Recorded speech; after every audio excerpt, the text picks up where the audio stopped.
Episode 2 opens with Shin working at the convenience store, where he compliments Sakamoto on his impressive fighting skills from their previous encounter. Sakamoto's wife, Aoi, overhears and asks if he has returned to his Hitman work. Sakamoto denies it, reassuring her that no one was seriously harmed in the altercation. However, Aoi sternly warns him that if he breaks his promises or their rules, she will divorce him. Sakamoto grows upset, and Shin curiously asks about these rules. But instead of answering, Sakamoto becomes more focused on Shin's questions and begins to contemplate how to deal with him later. The scene shifts to Chinatown, where Sakamoto and Shin are out shopping for the store. Sakamoto picks up a pork bun for his daughter, hoping it will make her happy. As they walk, Shin wonders aloud if they really came all the way to Chinatown just for that. Sakamoto reflects on how deeply he cares for his family. Suddenly, a girl named Lu jumps down from above, landing on Sakamoto and causing the pork buns to be ruined. Sakamoto looks visibly distressed, but Lu quickly explains her situation. Before they can process it, a group of people appears, determined to capture Lu. Sakamoto intervenes, breaking a knife aimed at her, and Shin helps free her. Despite the danger, Sakamoto remains focused on the ruined buns, clearly upset. As more pursuers close in, Sakamoto and Lu run, managing to escape. Later, their boss learns of the failure to capture Lu and becomes enraged. A man named Dan arrives, kills the person who failed, and expresses his frustration. He claims that he destroyed their entire clan and still couldn't capture Lu. Lu then reveals to Sakamoto and Shin that she holds the key to her family's treasure, which is why everyone is chasing her. Shin suggests that she could give up the key to save her life, but Lu refuses. The key was entrusted to her by her parents, who sacrificed themselves to protect it, and she will guard it with her life. Shin acknowledges her decision, but Lu insists that their involvement is unnecessary and starts to leave. Sakamoto, however, stops her and asks if she can make pork buns. Lu replies that her father taught her how to make them. With that, Sakamoto decides they can do their shopping later.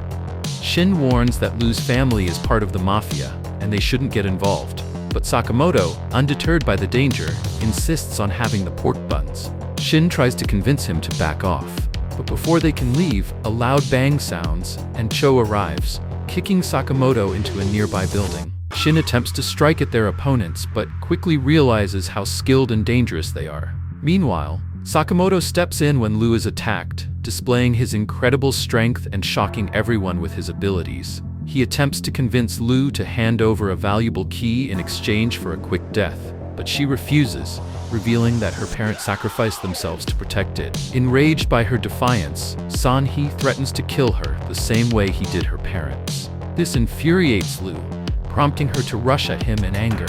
Shin tries to stop her from acting rashly, but Sakamoto fiercely protects Lu from Sanhee's attacks. As the battle intensifies, Shin begins to realize that Sakamoto's actions are driven by something much deeper than mere protection. As Sanhee continues to provoke them, Sakamoto reflects on a pivotal moment with his wife. He recalls returning home covered in blood after a violent job, only for his wife to express her frustration. She wasn't upset about the blood, but about the lifestyle he was leading. She didn't want material gifts. She wanted him to change, to stop the violence, and to live a peaceful life with her, free from harm. In a deeply emotional moment, she even jumped off a building, prompting Sakamoto to save her. She made him promise that he would stop killing and instead help others, believing that every person is important to someone. This conversation became the foundation of a new rule for their family: to protect and care for others. This emotional flashback leads to a deep realization for Sakamoto, and even Aoi is moved by his commitment to change. The scene emphasizes themes of redemption, the importance of family, and the value of human life. Back in the present, Sanhee and Bang Cho attempt a coordinated attack on Sakamoto, but despite his bulky appearance, Sakamoto evades all their strikes effortlessly, surprising his opponents. Realizing they need to step up, the two enemies launch another combined attack, but Sakamoto stops them before they can land a hit, knocking Bang Cho down with a heavy object. When Sanhee tries to strike, Sakamoto counters, leaving him stunned. Sakamoto humorously comments that he needs bandages, referencing his unfamiliarity with handling such intense physical exertion. With no other options left, Sanhee attempts to target Lu, but Shin uses his ability to read minds and stops him in his tracks. In an unexpected move, Sakamoto picks up a fridge and smashes it over Sanhee, further demonstrating his strength. Lu, witnessing this, asks who Sakamoto and Shin really are. Sakamoto responds nonchalantly that they are just shopkeepers, though Lu remains doubtful. Meanwhile, Dan, obsessed with reaching the treasure, is surprised when Sakamoto and Shin arrive with the captured enemies. Lu, frustrated, threatens Dan with a knife and in a fit of anger, starts physically confronting him.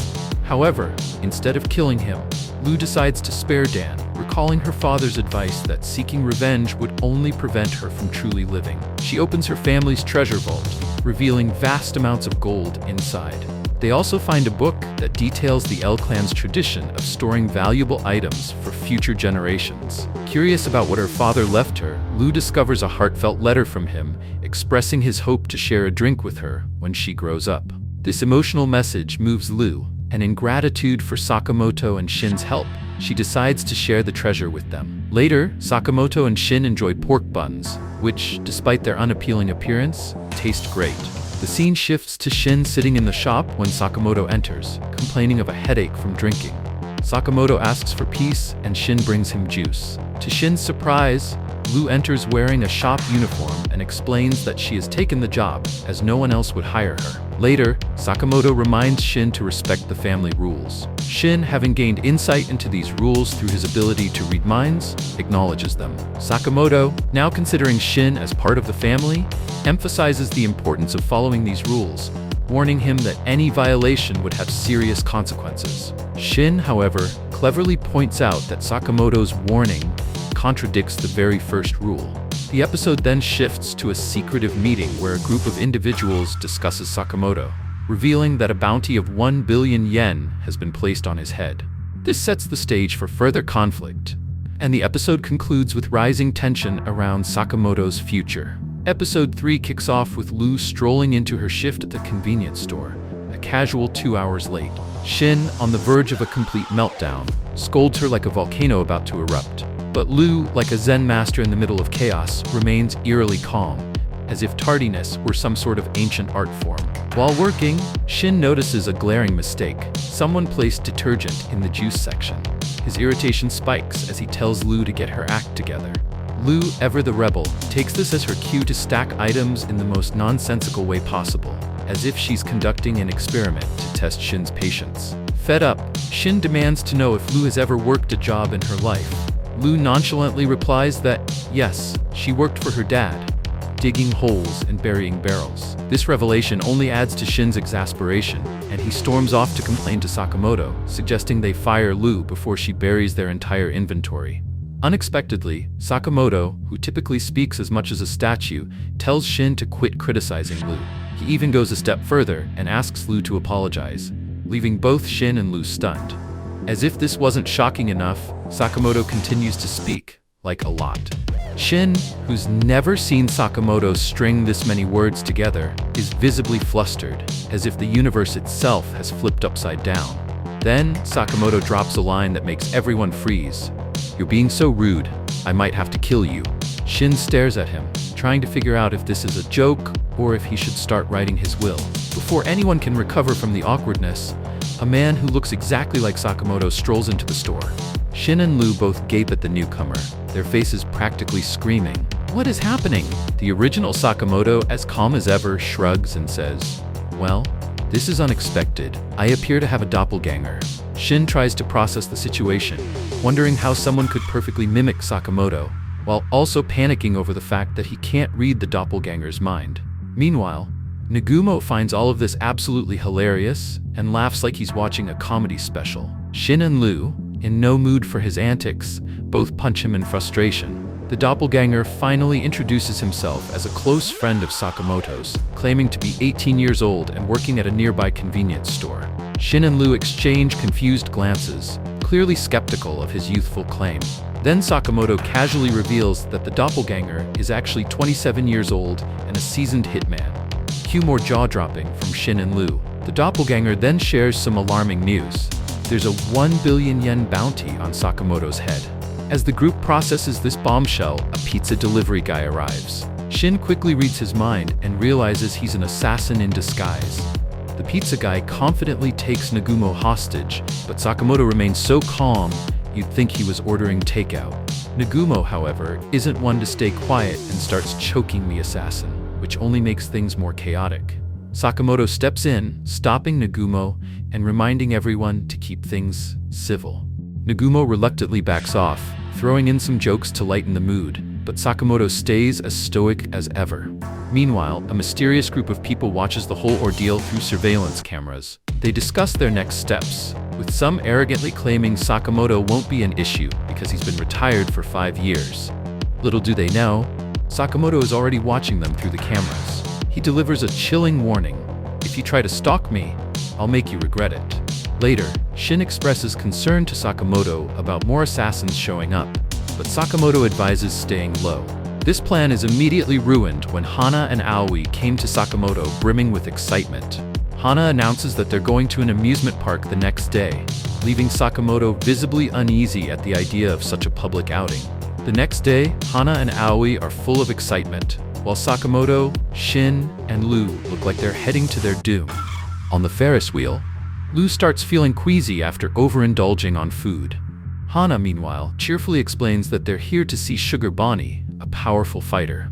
While Sakamoto's family enjoys the rides, Shin and Lu stay on edge, ready for trouble. Shin casually reveals that he can read the thoughts of people within a 30-meter radius. Lu, suddenly self-conscious, wonders if he's been snooping through her thoughts. Shin soon picks up on the location of an enemy and warns Sakamoto. They quickly identify the threat as a worker, and Sakamoto takes him out with surgical precision, making it look so effortless he doesn't even glance at his target. Shin explains that Sakamoto avoids hitting vital organs, ensuring the worker survives, but probably wishes he didn't. Meanwhile, another assassin watches from a distance, plotting how to outsmart Shin's mind-reading ability. His brilliant plan? Think absolutely nothing. On the roller coaster, Lu spots a suspicious man and comments on how shady he looks. Shin tries to stay neutral, but it's clear the man is up to something. Moments later, the man pulls a gun and fires at Sakamoto, who deflects the bullet with his bulletproof glasses. Yes, bulletproof glasses, because why not? Shin leaps out of his seat, landing on the attacker and knocking them both onto the tracks. The assassin calls Shin crazy, which, to be fair, isn't entirely wrong. Their fight intensifies, with the man slashing Shin and injecting him with poison. Despite his worsening condition, Shin remains calm and declares that Sakamoto doesn't fear death. His true fear is failing to protect his family. As the roller coaster loops back around, Shin grabs the attacker and hurls him onto the ride. The battle continues, with Shin narrowly dodging fatal strikes. In a bold move, Shin tackles the man off the ride, landing on a nearby stage where Sugar Bonnie is fighting an antagonist. Seizing the moment, Shin borrows Bonnie's costume and finishes off the assassin in dramatic fashion. At the end of the episode, Sakamoto advises the group to stay vigilant. Meanwhile, children in the audience cheer, believing they've just witnessed the most epic performance of their lives.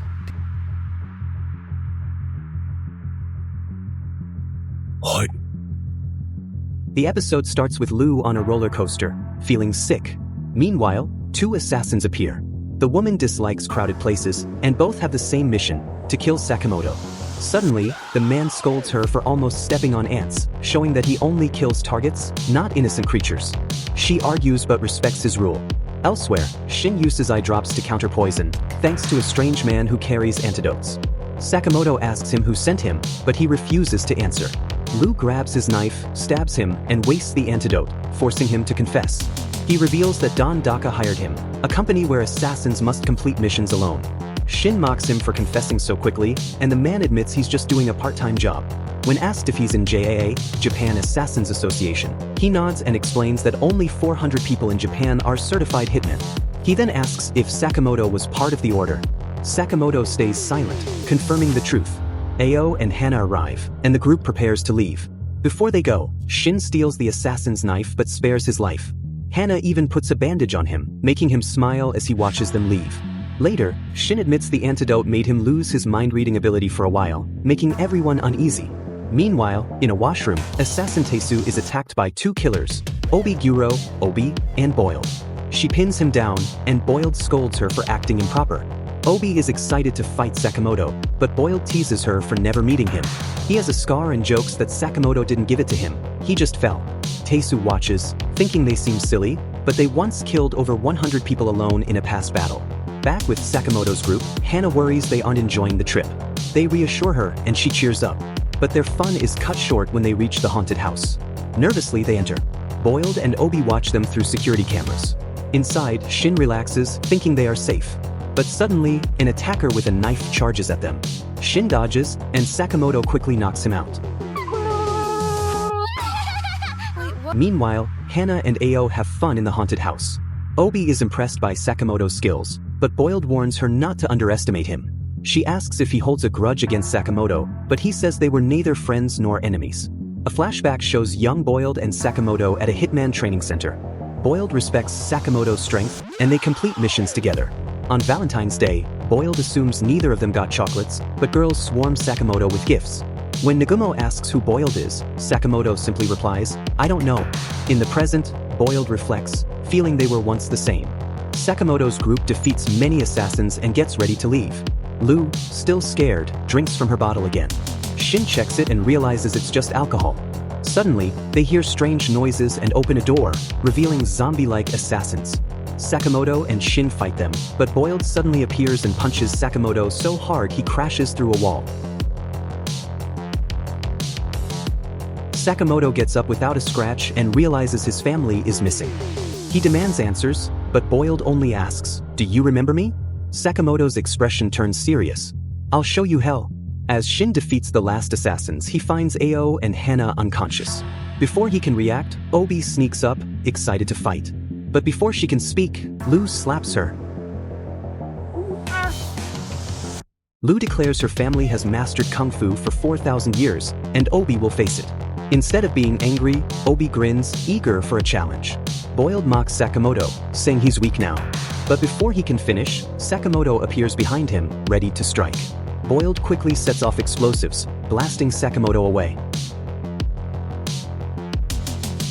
Meanwhile, Lu fights Obi but gets grabbed and shaken until she's dizzy. Obi then traps Shin with cello strings, warning Lu that if she doesn't land a hit in 10 seconds, they'll proceed with Shin's operation. A man revs a chainsaw, making Shin panic. But instead of attacking, Lu suddenly starts crying, apologizing for failing him. Everyone is stunned. Boiled assumes Sakamoto is finished, but he stands up again. Boiled sets off another explosion, knocking him down.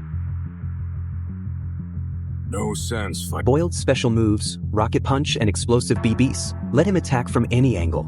Sakamoto remembers Boiled explaining these skills long ago. In the present, Boiled punches Sakamoto hard,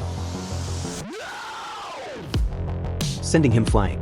Memories of his family flash in Sakamoto's mind. Thinking he won, Boiled turns to leave, until he senses something. Sakamoto stands up, but something has changed. His excess weight is gone. Boiled is shocked as Sakamoto smirks. "Now, I'll show you my real strength." Meanwhile, Lu and Obi continue fighting. Lu, still drunk, dodges easily, confusing Shin. Her ponytail accidentally smacks Obi, making her feel lucky.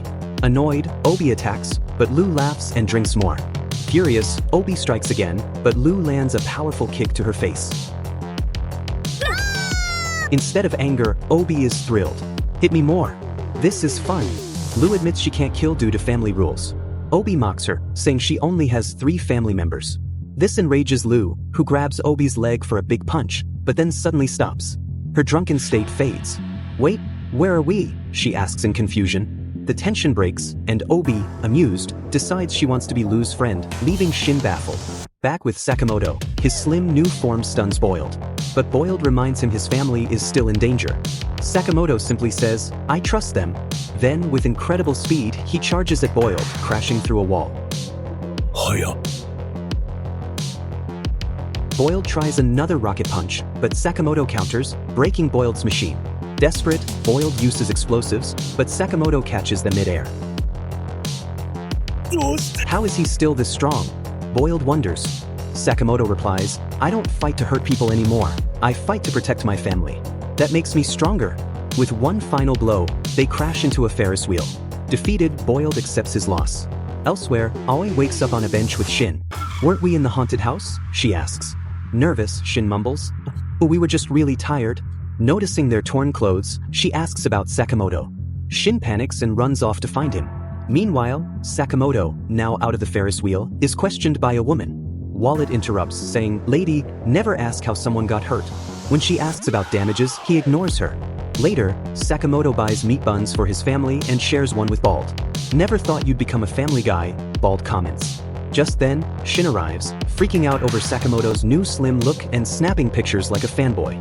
But the mood shifts when Bald brings up the bounty. "They won't stop sending assassins after you." Before Sakamoto can respond, AI overhears everything. She's furious. Bald, caught in the drama, wonders, "How did I get dragged into this?" AI scolds Sakamoto, reminding him of Family Rule 6, no secrets. Finally, she suggests they all go watch the parade. As they enjoyed the event, Shin asked what their next move was. Sakamoto said they needed to find out who placed the bounty on him and make them remove it. That it wouldn't be easy since bounties were handled by the JAA, making it nearly impossible to track the client. With no leads, they left, still clueless about the JA's location. The next day, Sakamoto had gained weight again, frustrating Shin. They arrived at an old video rental shop, confusing Shin. Sakamoto explained that this place had all the information they needed, hidden in movies. They watched a film about Don Tankai, taking notes while Sakamoto dozed off and Lou got emotional. The cost? Nearly $1,000,000, shocking Shin. When asked where he got the money, Sakamoto casually replied, "Old savings." As they were leaving, the cashier stopped Sakamoto, warning him that someone from his past was behind the bounty. But he refused to share more details, saying, "The movie isn't out yet." Meanwhile, Nagumo was eating with a group when someone mentioned Sakamoto.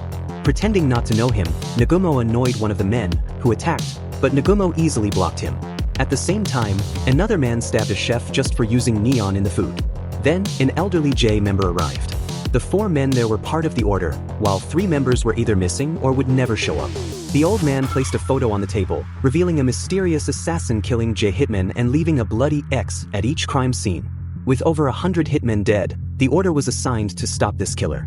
Meanwhile, Sakamoto's team reached Don Tankai's headquarters.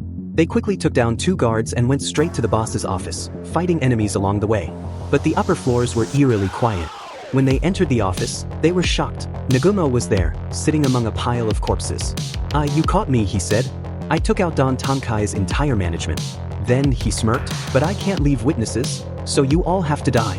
In a flash, he appeared behind Shin, pretending to stab him, only for the knife to be fake. Seeing their horrified faces, Nagumo laughed. Annoyed, Shin and Lou beat him up. After calming down, Nagumo revealed that J hitmen had been getting killed for months, all marked with an X. Shin was shocked. How could one person kill so many assassins? Lou recalled a silver-haired guy mentioning the order and asked what it was. Nagumo explained that the order was an elite unit under the J, made up of the world's best killers. This worried Shin, as he had never heard of them before. Nagumo then warned Sakamoto about X. Shin and Lou brushed it off, saying they were no longer hitmen. But Nagumo pointed out that the killings started right after Sakamoto's bounty was announced. Elsewhere, a blood-covered man sat reading a book, an X drawn in front of him. "This X isn't right," he muttered. Meanwhile, at a store, a hitman openly made threats. AI, aware of the growing danger, worried about how many enemies were after them. Hannah, however, was busy bandaging wounded hitmen, who surprisingly accepted her kindness. Sakamoto thought about Nagumo's words. Though he hadn't lost his skill, the past 5 years had weakened him. "We don't know when or where the enemy will strike, so we need to get stronger," he declared. Inspired, Shin resumed training. Sakamoto took his daughter cycling, while Lou continued drinking her juice. Just then, a man walked in asking for juice. Acting on instinct, Lou smashed a bottle over his head, making AI panic, but he turned out to be an assassin. Elsewhere, another hitman grumbled about expenses. He planned to claim Sakamoto's billion-yen bounty, dreaming of luxury. Back at Sakamoto's shop, constant assassin attacks had left the place in ruins. "We should renovate," Sakamoto suggested. But they were broke. That's when Shin mentioned an airsoft tournament with a 100 million yen prize. Winning it could solve their money problems. Just then, an assassin walked in, holding Sakamoto's picture and demanding his whereabouts. Without hesitation, Sakamoto replied, "Never heard of him. I just work here." The assassin looked at him in disbelief. "What? The store is named Sakamoto." Unfazed, Sakamoto shrugged. "There are over 100 stores named Sakamoto in this city." The assassin instantly fell into despair. Shin thought to himself, "This has to be the dumbest assassin ever." Using his mind-reading power, he realized the assassin was broke and only took the job to buy sushi. The assassin then said an old lady sent him, claiming Taro Sakamoto was here. Shin laughed. "That name is super common. Millions of people have it." The assassin panicked. How could he find the right one? Worse, he was starving. Feeling bad, they gave him some food, which he accepted with tears in his eyes. That night, the assassin, Mishimo, camped out and dreamed of being rich, buying a house, eating fancy food, and proving his old team wrong. But a strong wind blew away his tent, crushing his dreams. Just then, he saw a poster for an airsoft tournament with a big cash prize. This was his chance. The next day, Sakamoto and Shin went to sign up. Lu decided to watch instead. At the registration desk, they saw Mishimo crying. The tournament needed teams of 2, and he was alone. Spotting Shin, he grabbed his leg, begging to join. Signed, they agreed. The rules were simple: get hit once, and you're out. But the twist? The event was actually a trick to get people to clean up afterward. The match began, and a team rushed toward them. Before anyone could react, Mishimo took them all out. Shin was shocked he was actually good, but then another team attacked. Sakamoto dodged bullets and used enemy weapons against them. The crowd cheered. As they planned their next move, Sakamoto dreamed of using the prize money to buy ramen and protect his store. Mishimo, feeling like he finally belonged, smiled. "You guys are my real friends." Then Lu blurted out, "Of course. Taro Sakamoto is a legend." Mishimo froze. "Wait, Taro Sakamoto?" He checked his wanted poster and laughed. "No way. This guy is skinny." But Lu made it worse. "Oh, he used to be thin." Shin and Lu laughed, but Mishimo got serious. "You tricked me," he growled, raising his gun. Before they could explain, enemies attacked, forcing them to scatter. Mishimo had secretly brought a real gun with the help of his pet parrot. He fired at Sakamoto, but Sakamoto dodged. Mishimo was shocked. How did he move so fast? Knowing he couldn't win, he ran away. Sakamoto and Shin tracked him down. Just as Sakamoto peeked with a mirror, Mishimo shot. The bullet bounced and barely missed Sakamoto. Mishimo laughed. "My bullets can ricochet." He kept shooting while Sakamoto and Shin dodged. As they ran, Mishimo remembered his past. He was bad at everything until he discovered sniping. But even then, people doubted him. He wanted to prove himself. Shin suddenly asked, "Are you doing all this just to impress others?" Mishimo was stunned. "How do you know that?" Shin replied, "Because what others think doesn't matter. What matters is how you see yourself." Then, Shin screamed into his mic, making Mishimo's ears ring, giving away his location. Before Mishimo could react, Sakamoto threw a rock, smashing his gun. In the end, Sakamoto's team won. Mishimo, feeling like a failure, started crying. Shin groaned, "Assassins don't cry this much." Mishimo sniffled, "You don't know what it's like to be weak." But Sakamoto smiled, "Weak? I've never seen a sniper as good as you." Mishimo teared up again, this time, happy. As they left, Shin handed him 50 yen. "Your bullets destroyed half the town." Mishimo was speechless. The next day, Aoi admired their trophy, even though they lost the prize money. Curious, Shin asked, "How did you two even get married?" No way Sakamoto made the first move. A flashback showed Sakamoto, covered in blood, meeting Aoi at a store. She just handed him a bandage. That simple act made him fall in love instantly. Shin got emotional reading Aoi's memory, but Sakamoto glared at him to stay out of it. And with that, the episode ended. Thanks for watching. If you enjoyed this video, don't forget to like, subscribe, and hit the bell icon so you never miss an update.